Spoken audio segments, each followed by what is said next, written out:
Aujourd'hui, on se retrouve parce que nous devons aborder le secteur financier, parce que c'est du secteur financier que le reste se réalise en même temps. Ici, précisément, nous allons parler de la manière dont le pays est parvenu à encadrer les finances, à orienter les finances, à mobiliser en même temps. Ici, d'un côté, nous allons parler d'une structure qui accompagne cet encadrement, c'est l'IGF, mais de l'autre côté, on va parler également de la volonté du chef de l'État à vouloir résoudre la question du social à travers le paiement des agents de l'État. Et nous allons énumérer, structure par structure, la considération qu'elle a pu bénéficier de l'État en termes de salaire. L'IGF, qui encadre les finances de l'État, nous devons rappeler ici que l'IGF a été créé depuis 1985. Mais il a été difficile pour les Congolais de comprendre ce qu'avait comme travail l'IGF. Et même le concept d'IGF, les gens ne comprenaient rien. Il a fallu attendre l'avènement du président de la République avec son régime pour qu'on valorise cette structure de l'État qui, en fait, se substitue aujourd'hui en policier financier. Pour non seulement à encourager les régies financières et les autres entreprises qui génèrent des recettes à pouvoir mobiliser les recettes, mais en même temps à pouvoir les orienter vers les objectifs essentiels. Pour ça, nous disons extraordinaire. Vous allez constater, sinon nous allons constater que les régies financières, ici nous allons citer la DGI, la DGRAD, et l'OFIDA et d'autres structures, à l'espace plutôt de 3 ans, ils ont généré des recettes qui impressionnent. Nous avons des réserves d'échange aujourd'hui qui ont atteint 3 milliards de dollars américains, ce que nous n'avions pas connu dans le passé. Nous prenons 2001, c'est l'année où le président Joseph Kabila a eu le pouvoir, jusqu'en 2012, quand Adolphe Muzito quittait la primature. Nous sommes arrivés à 1,5 milliard de dollars américains. C'est là où je dis, Adolphe Muzito a fait un bon travail, au-delà d'autres aspects qu'on peut énumérer dans la vie. Adolphe Muzito part en 2012, Matata prend le pouvoir, jusqu'en 2016. Et vous allez vous rendre compte que Matata va réduire. On arrive de 1500, on réchite jusqu'à 5 à 8 millions de dollars américains. Mais l'actuel régime entre en fonction en 2019, 2023, non, 2022, nous avons 3 milliards de dollars américains. C'est extraordinaire, on peut tout dire. Mais lorsqu'on analyse ainsi, il y a d'autres qui disent, mais oui, Pascal, on canalise bien les recettes, oui. On encadre bien, oui. On mobilise, oui. Mais quelle implication dans la vie sociale des Congolais? Mais on ne ressent rien. Je dis non, on ressent quelque chose. Il y a implication. À quel niveau? Le social dont on parle ici, ce n'est pas qu'on va prendre l'argent et distribuer à chacun. Non. Surtout la prise en charge de ceux qui travaillent pour l'État. Dans le cas d'espèce ici, les agents. Et c'est comme ça que nous allons citer structure par structure. Et nous allons comprendre ensemble qu'il y a un grand effort qui a été fourni et qui est considérable et qui mérite des encouragements. La femme veuve militaire et les blessés militaires recevaient pas longtemps 15 dollars, équivalent de 30 000 francs le mois. Mais aujourd'hui, ils reçoivent 250 000 francs congolais. Mesurons l'écart. Un capitaine militaire comme policier recevait 125 000 francs congolais. Aujourd'hui, il reçoit 462 000 francs congolais. Mesurons l'écart. Un enseignant recevait 90 000 francs congolais.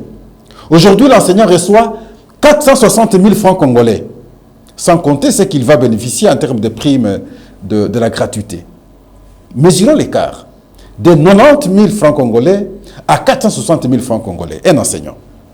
Chaque fonctionnaire de l'État se voit aujourd'hui ajouter sur son salaire qu'il reçoit habituellement 3%.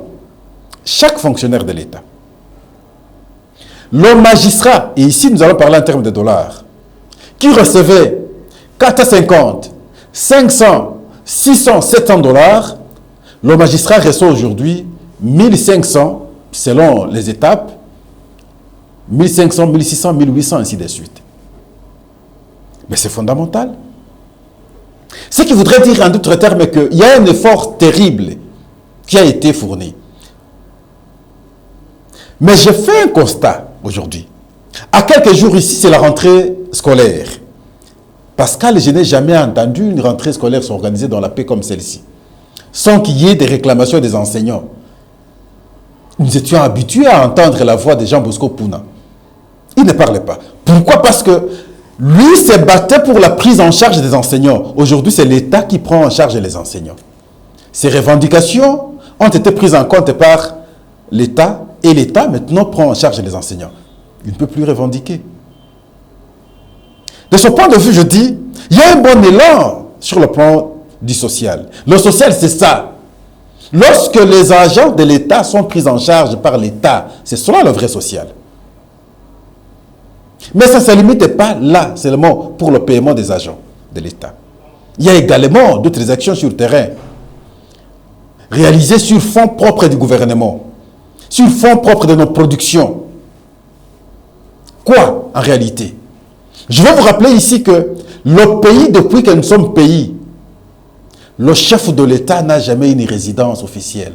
Ah, ça c'est grave ça. Et on vient de construire une résidence officielle maintenant à la Cité de l'Union africaine. Vous avez vu quand le président de la République, lors de la passation, la maison que son prédécesseur lui avait léguée, c'est une petite maison en fait. Aujourd'hui, un président de la République a une maison. On peut tout dire. Vous regardez les hôpitaux. Je prends ici l'hôpital Mama Yemo, hôpital de référence de Kinshasa. Notre grand hôpital. La réhabilitation s'est faite aujourd'hui. Nous avions toujours ce discours, mais le pays est tel qu'il est, mais à chaque fois lorsque nous sommes malades, nous tombons malades, nous allons nous soigner ailleurs. Oui, effectivement, il faut maintenant prendre en charge nos hôpitaux. Ici, Mama Yemo est en train de te réflexionner. Ça, c'est encouragé. Au Kontach, il y a un hôpital réhabilité, avec modernité, au fait. Quand vous regardez, ça attire. Ça, c'est le social. Parce que je ne sors pas de Kinshasa, je suis encore ici à Kinshasa. Ailleurs, on aura encore trop à dire parce que le travail se font. Sur le plan des infrastructures routières, moi, je prends les aspects qui intéressent les gens. Parce que vous savez que c'est le secteur de prédilection de Pascal. C'est là où j'ai toujours souhaité qu'on mette l'accent pour changer l'image de la ville. Mais il y a une route qui a toujours été oubliée depuis longtemps. La route qui part des campus de l'université de Kinshasa jusqu'à la mission des catholiques vers Kimwenza. La route là a été délabrée depuis très longtemps. Un grand ravin s'était créé, c'était difficile même pour les piétons. Mais aujourd'hui, les travaux se font. On a plani, vous pouvez prendre le véhicule, vous allez vous dépasser l'arrêt Makaya, vous montez jusqu'au 7e niveau, au 7e kilomètre. Ce qui reste maintenant, c'est l'asphaltage. Vous pouvez tout dire à la population de Kindele, personne ne peut te comprendre, ou personne ne peut vous comprendre. Ce qui est fait, c'est vraiment extraordinaire pour eux. Je ne veux pas parler de Lengesa, tout le monde voit comment ça s'est fait. Est-ce que c'est suffisant? Je dis non, Pascal. Il y a un autre aspect, c'est quand vous allez ici au camp Luka. Il y a un pont qui s'est construit, le pont Lubudi, qui va relier maintenant deux rivières. Il y a la rivière Lubudi et la rivière Makelele. Vous pouvez tout dire. Ce de camp Luka a été oublié hier. Mais aujourd'hui, lorsque cette œuvre sera finie, je ne pense pas que un quelconque discours contre les réalisations là passera au camp Luka. Et nous devons nous rappeler que le chef de l'État était dernièrement ici au camp Luka avec le président de l'Assemblée nationale, le citoyen Mbosso, excusez que je l'appelle ainsi. Et voilà, la promesse est réalisée aujourd'hui.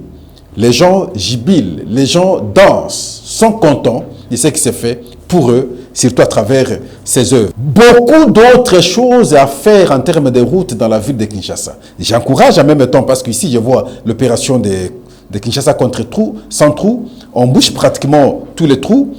J'accepte et j'apprécie qu'on accélère, qu'on fasse encore plus.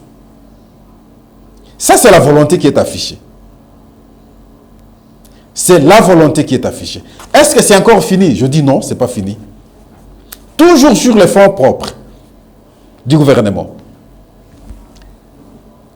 Il y a des usines de traitement d'eau de Lemba Imbo, également à Kinsuka. Bientôt, les travaux vont prendre fin, sûrement parce que là, on prend le volet de la régie des eaux, ça va desservir la ville de Kinshasa. Je dis bravo, il faut continuer. N'arrêtez pas. Il faut en tout cas continuer.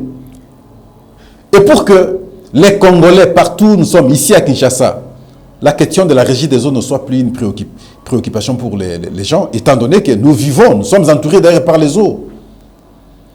Des initiatives que le pays n'en avait pas hier. Aujourd'hui, la volonté est affichée. Je dis bravo, le président de la République. Même lorsqu'il faut revenir sur la problématique de la gratuité, non. À toute proportion gardée, même si ce que nous avions connu, parce qu'il y a eu trop de combats contre la gratuité, on n'a pas été à mesure de tout bien faire. Le peu qui a été fait, mais aujourd'hui, on peut comptabiliser les jeunes, les enfants qui ont été sauvés, qui aujourd'hui apprennent ne fût qu'à écrire A et B. C'est plus de 5 millions. C'est fondamental. D'autres efforts sont faits à l'Est en termes de guerre. Avec l'état de siège. Les gens peuvent tout dire. Je comprends, parfois parce qu'ils ne connaissent pas les dessous des cartes. Mais l'état de siège vient de sauver le pays de beaucoup de choses. L'état de siège a mis à mal l'économie rwandaise. L'état de siège a protégé beaucoup d'espaces où l'exploitation minière était faite illégalement. L'économie rwandaise était mise en mal. Et voilà comment ils ont actionné le M23 pour attaquer le pays. Ça, c'est l'état de siège. Et quand les gens disent état de siège, mais l'état de siège a apporté, ça a été une alternative essentielle. Souvent, c'est les gens qui ont d'autres lectures de la vie. Personne ne peut s'opposer à l'état de siège. Et donc, nous comprenons en réalité que sur le plan social, un grand effort a été fourni à travers l'encadrement financier. Et voilà pourquoi, de mon point de vue, je dis, nous devons encourager. Nous devons encourager. Nous ne pouvons pas être là toujours pour critiquer. Oui, il faut critiquer lorsqu'il faut critiquer. L'opposition est la bienvenue parce que l'antithèse de l'opposition face à la thèse de ceux qui sont au pouvoir peut produire une synthèse qui ferait qu'on fasse mieux les choses au pays pour l'intérêt de tout le monde. Parce que lorsqu'on paye, nous avons cité ici les femmes veuves militaires, nous avons cité ici les enseignants, nous avons cité ici les fonctionnaires de l'État, nous avons cité ici les magistrats, nous avons cité ici les militaires qui ont vu leur salaire augmenter. Là, on ne sait pas différencier qui est opposant, qui ne l'est pas. S'il s'agit des Congolais, c'est pour tous les Congolais. Voilà pourquoi tout le monde, nous méritons d'encourager. Peu importe les postures que nous pouvons prendre. Donc, lorsqu'il y a des actions positives plutôt, nous devons tous les encourager. Voilà pourquoi nous disons, allez-y de l'avant, faites encore mieux, l'IGF encadrez encore les recettes, mais simplement j'ai toujours regretté d'un fait. Si la structure créée à la présidence de l'anticorruption par le président de la République, si cette structure travaillait normalement et appuyait l'IGF, sinon travaillait en collaboration avec l'IGF, aujourd'hui, la question de la corruption ne serait pas en actualité en République démocratique du Congo. Dommage, cette structure ne fonctionne pas. Et pourtant, la corruption, nous la vivons à ciel ouvert. Je cite souvent L'aéroport d'Engel, ici, quand vous allez, c'est une scène horrible en termes de corruption. Au vu aussi de tout le monde. Dans nos universités, nous allons nous rendre compte que souvent, c'est les moins meilleurs d'entre nous qui deviennent assistants, qui sont retenus. Parce que auront été protégés par les enseignants, sinon ils ont pu conditionner les enseignants, et ils restent assistants. Demain, ils sont chefs de travaux, après-demain, ils sont professeurs. Imaginez la conséquence en termes d'enseignement de ceux qui n'ont pas été meilleurs. C'est là les grands défis. Et donc, nous pensons que ce qui est bien fait, nous devons encourager. Et là, nous vous disons merci parce que vous avez pris le temps de nous suivre. Et je crois qu'ensemble, nous avons noté qu'il y a des évolutions. Et donc, nous devons suivre de près les évolutions là pour qu'on pérennise ça. Et encourager ceux qui font que le social en termes de salaire des agents soit effectif comme nous vivons aujourd'hui. Ici, nous citons l'IGF, ça c'est de mon point de vue, et surtout le chef de l'État qui a pu penser, en tout cas valoriser l'IGF, et également qui pense à chaque fois à travers ses discours, se battre sur le social des Congolais. Et voilà, la preuve est là à travers les salaires. Merci, à la prochaine.